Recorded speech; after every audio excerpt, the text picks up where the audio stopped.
Ai, mano, que porra de jogo é esse, velho? Eu tô voltando pra cima. Ai! Tá atrás de mim! Esse velho eu não gosto não, mano. Ó o bicho vindo, quer ver?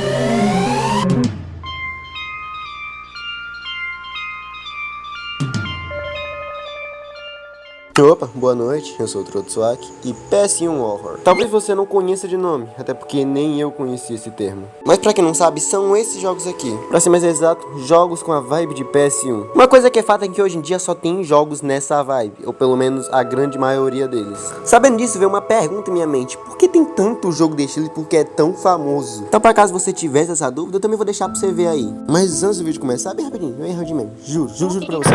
Eu agradeço demais o apoio que vocês me deram no último vídeo. Agradeço muito mesmo, obrigadão. E eu queria fazer um pedido pra você que tá vendo esse vídeo agora e está gostando. Se inscreva no canal aí, vai, por favor. Faz um favorzinho pra mim, vai. É isso, obrigado pela atenção e fiquem com o vídeo. Tá, pra entender melhor como funciona esse estilo de jogo, primeiro nós temos que ver por onde começou. E olha, esse estilo de jogo é mais antigo do que parece. Esse estilo de jogo estava sendo mais desenvolvido na época de 2012 a 2016, pela empresa que é basicamente a fundadora desse estilo de jogos, a Puppet Combo. E olha, ela ainda aparece muito nesse vídeo. O primeiro jogo técnico dele foi um chamado Minotauro. Porém, eu vou chamar de Minotauro, até porque eu não sei falar inglês. Minotauro foi feito para ser um survival horror. E cá entre nós, não foi um grande sucesso quando foi lançado. Você pode até pensar, mas Trotsuaki, o primeiro jogo dele não foi um de Halloween? E a resposta para isso é basicamente sim e não. Acontece que o jogo de Halloween tomou copyright, até porque não era um jogo original. E com isso acabou virando outro game, que é o Baby Sister Bloodbath, que de novo não fez sucesso.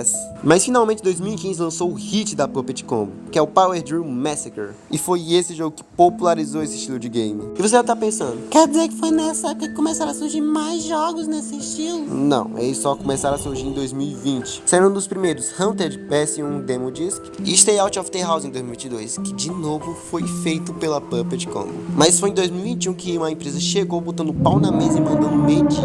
Mais precisamente a Rails Studio, que sim, essa é a criadora de Fears to Fathom. Eu tô falando de como começou esse estilo de jogos por um motivo. Pra gente entender como funciona, primeiro nós temos que ver como começou.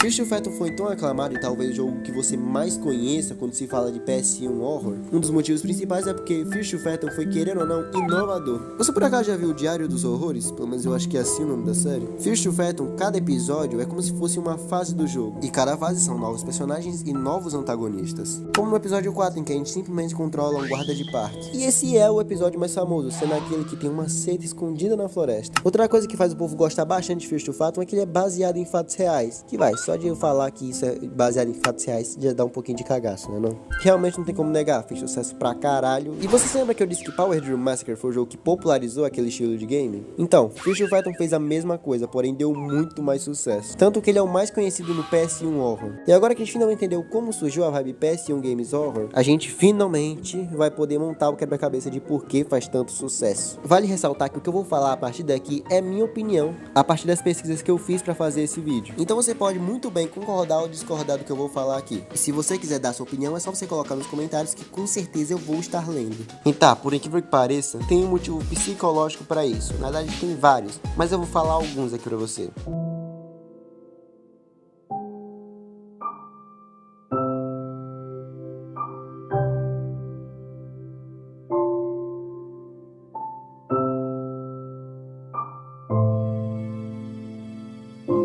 Um dos motivos se chama Uncanny Valley.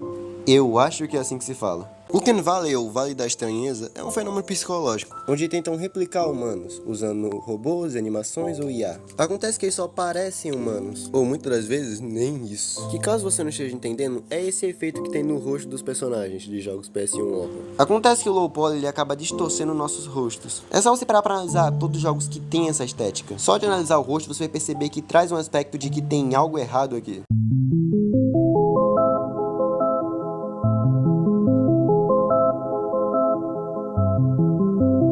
Agora vamos falar sério, você se lembra de verdade do PS1? Eu tô falando realmente do console PS1. Você lembra que naquela época a Sony não tinha tanto orçamento quanto tem hoje pra fazer texturas boas de jogos? Ou pelo menos as empresas que faziam os jogos. Você deve lembrar que os jogos de terror mais famosos daquela época eram Silent Hill e Resident Evil. E é impressão minha ou esses jogos são parecidos?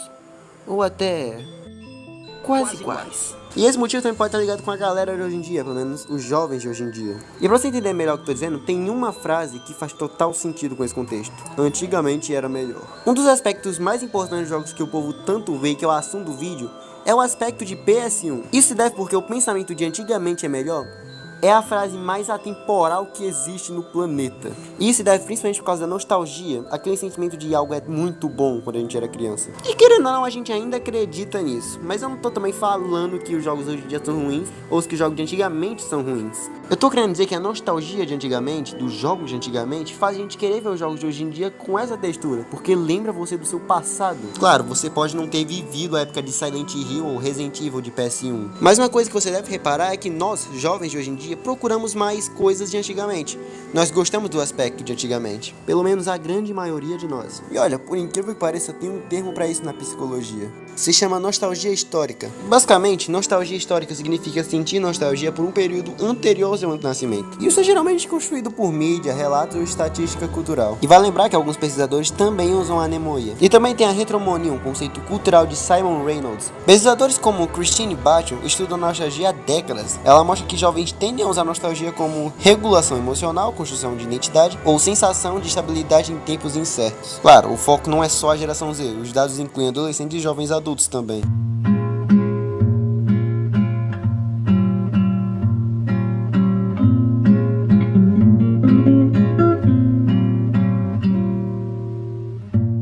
Então você pode ver que até pesquisas indicam que a gente se sente mais atraído pelo passado mesmo não tendo vivido ele. E eu quero logo explicar pra vocês que isso não é ruim, é até algo bom. É legal até você se interessar por essas estéticas. Eu, por exemplo, não vivi o ano de 1990. Porém, meu Deus do céu, como eu acho lindo a estética de antigamente. Bom, eu queria agradecer por quem viu o vídeo até aqui. Não ficou tão longo quanto normal, mas ficou até um pouco maior do que geralmente fica. Se você é novo e tá gostando do conteúdo, considere se inscrever, que esse vídeo realmente dá um belo trabalho, até porque sou eu que faço o roteiro, sou eu que faço a direção, sou eu que faço a edição, sou eu que faço tudo nesses vídeos, então vai estar ajudando eu bastante. Mais uma vez, obrigado por ter assistido até aqui e nos vemos no próximo mês.